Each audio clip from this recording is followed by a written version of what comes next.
child Jake previously showed his familiarity with the regular world when he was just 2. He pointed at something I was unable to find in a tree and said chirp tweet before 3 birds took off. Our embrace canine Toby had a fever. However, Jake was dependably ready to track down him in an evening of cruising all over.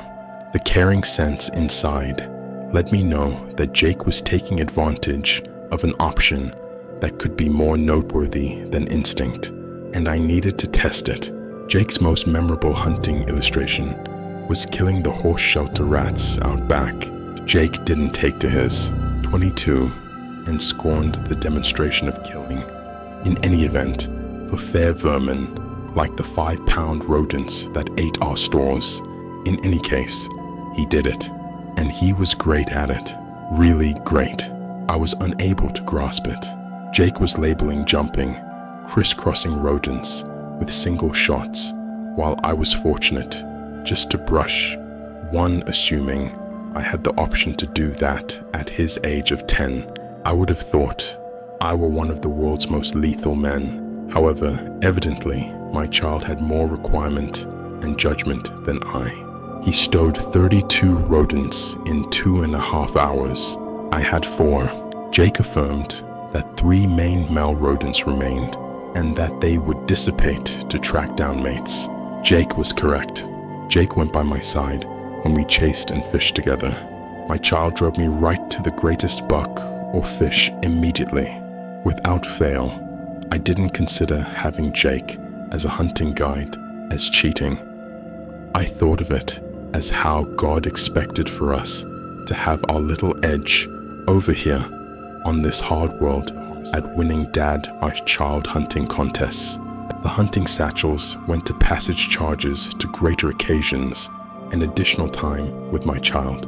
Honestly, his mom despised the long stretches of away in the wild until I put down our greatest satchel to date for hauling in a 603-pound dark marlin. I needed to set the whole monetary reward down before her, equitable, so she could see what $3 million truly resembles before it went to the bank.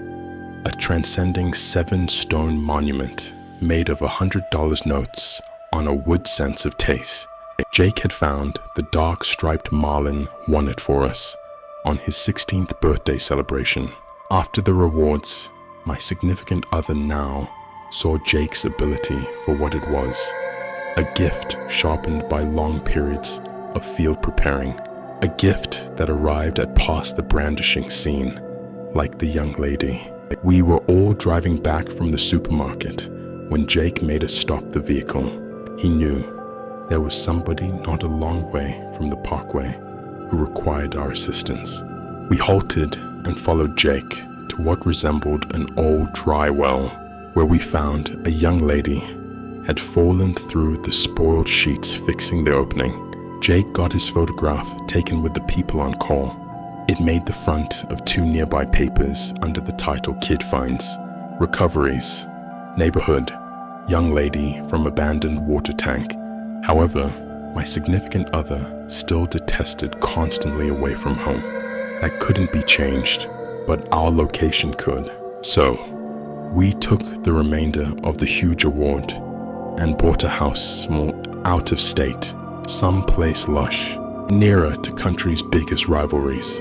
127 McKean Road's 144 photographs and recordings all showed an exceptionally decent present-day 2-story home for a $50,000 under comparable spots, separate from Trouble Deal.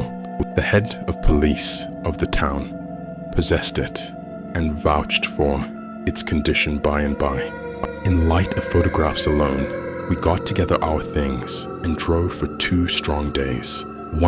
600 miles home, 144 pictures and 19 telephone discussions to the side. To purchase a property without having looked at anything beforehand appeared to be more moronic to my significant other and I the more we drove. Our tension remained with us until we saw the home's inviting area impeccable outside and new, open, somewhat outfitted rooms inside. My significant other adored the nurseries and the perspectives. I cherished the carport and the way that all the establishment and guts of the house were new. My child saved quick judgment. He was even a little reluctant strolling into the house. As we unloaded, my child kept apprehensively glancing around, as though he were trusting that something will emerge and mess with him. His neurosis came to a pinnacle when he hung off the second-story guardrail to tear out a light at the focal point of the wall underneath. Jake took the bulb outside and crushed it in the road. I went to sit down for a moment to chat with him. I let him know I believed him, even with my life, and I not even once addressed him. Yet presently, I had to know why he crushed that bulb. Jake glanced back at the house for quite a while and said, "Dad, I don't follow those creatures by the little clues in the ground or by the thing the waters are doing. It's a sense from an organ that is presumably in my mind, similar to your nose, yet I just have this sort of nose, the sort that tracks down where creatures, even individuals, are. Furthermore, I can't depict a smell to somebody who has never had a nose. Be that as it may, I can smell another way, even in obscurity, regardless of whether you cast my head in mortar. What's more, that light was alive. Father, I detected it like a living bird, a canine you or me, similar to that young lady down in the water tank. That bulb was basically a piece of something living, like an eye.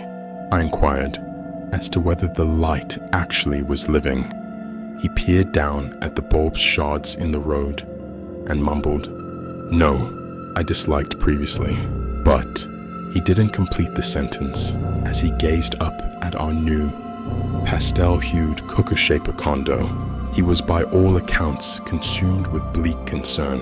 At that point, my significant other and I were depleted from traveling 800 miles while being on our last hardly any $100, and blowing that at a filthy inn for an endless time frame was impossible. I was able to take. I will concede that I excused my child's interests into adolescence actuated neurosis. I additionally excused the acknowledgement of how senseless that thinking was. This house was great. It was modest, close to a few major award competitions, straightforward. I'll live with aware lights. What are they going to do? Switch now and again? Transform my home into a rave?